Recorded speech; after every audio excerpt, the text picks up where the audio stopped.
this oddly immobile reptile isn't looking for a belly rub? Who's a good boy? You are! It's the hognose snake, which survives in the wild by tricking every predator around it into thinking it's dead. If we were handing out awards for most over-the-top performance by a fanged animal, we'd have a definite winner here. Why is the hognose always doing impressions of a cobra? Do people really keep these things in their home? What stomach-churning extremes is it capable of to convince attackers it has passed into the great beyond? Although it can vary in appearance and size depending on where you find it across North America and central Mexico, there is always one distinct physical trait no matter where you see one. It's this upturned snout from which the hognose gets its name. When it comes to digging burrows beneath rocky earth or sand, nothing beats a built-in shovel to help with the heavy moving.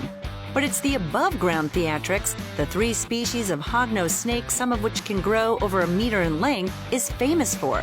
When cornered by a fox, raccoon, or even another snake, such as the cottonmouth, it has no problem borrowing survival tactics from other animals. First comes the impersonation portion of the defense routine.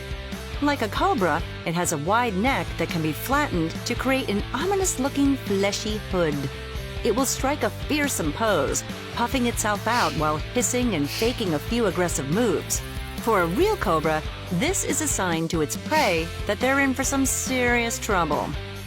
For the hognose, it's just posturing.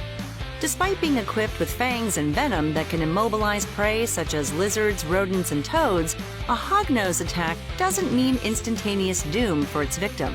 Because its fangs are located near the back of its mouth, rather than a piercing bite, its prey should be more worried about being chewed on. Compared to other snakes that release deadly venom directly through their fangs, the hognose's trickles down the outside, requiring it to open wide and keep its prey in place until its milder venom can kick in. This means as far as self-defense goes, it's at a major disadvantage. Thankfully, violence isn't the answer to everything. This snake has mastered the fine art of thanatosis, or the ability to play dead. Grabbing a page from the Possum Strategy Guide for faking your own death, a belly-up approach is taken as a last resort if an aggressor isn't scared off by the initial physical performance. It's used by animals that can't rely on the traditional fight or flight blueprint, and is something the hognose has added a few, how should we say this, signature touches to. Starting with some awkward slithering on the ground, it inevitably results with a flip onto the back. With its mouth open, the tongue will make an appearance, hanging out in dramatic fashion.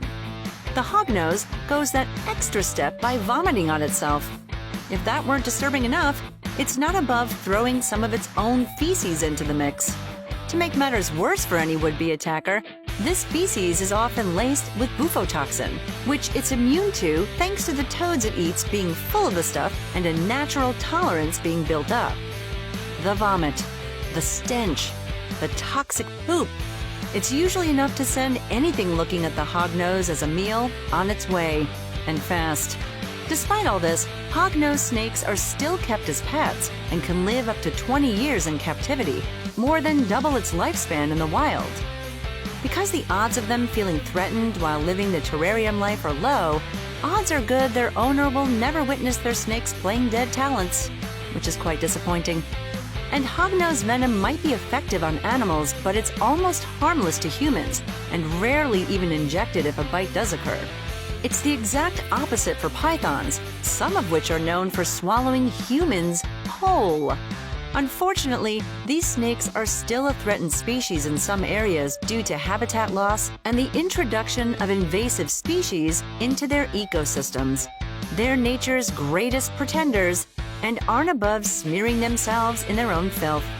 That's what hognose snakes do, and that's what makes them crazy creatures.